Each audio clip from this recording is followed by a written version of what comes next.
Kalau mengikut penghakiman yang dikeluarkan oleh Mahkamah Tinggi Sabah, bukan isunya 40% itu tidak dibayar.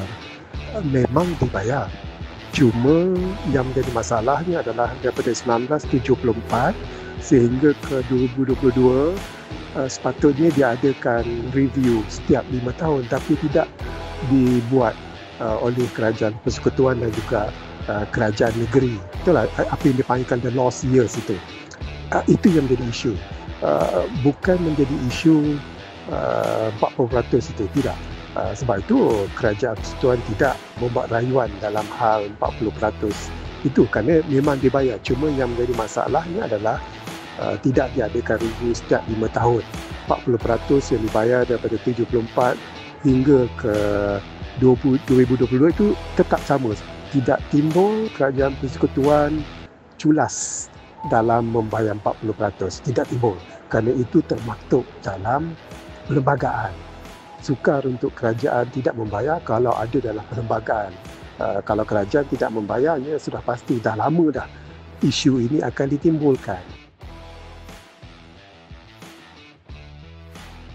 Itulah saya kata tadi, masalah tidak diadakan review dan hakim mengatakan kerajaan bertindak secara illegal, secara bersalah dalam hal itu yang dikatakan pihak peguam negara, pihak kerajaan persekutuan tidak puas hati dengan perkara ini dan ingin membuat rayuan ke Mahkamah Rayuan.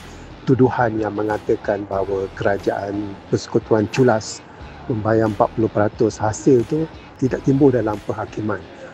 Tidak ada dalam penghakiman mengatakan kerajaan tidak membayar. Cuma yang tidak puas hati kerajaan adalah timbul penghakiman bahawa kerajaan bertindak secara tidak sah apabila membuat pembayaran 40% tapi tidak melakukan review setiap 5 tahun. Saya rasa silap faham pihak pembangkang Sabah yang mengatakan bila nak bayar 40%, tapi sebenarnya dah bayar lama dah. Semenjak tahun 1969 sehingga sekarang memang dibayar. Jadi tak ada isu perkara tersebut.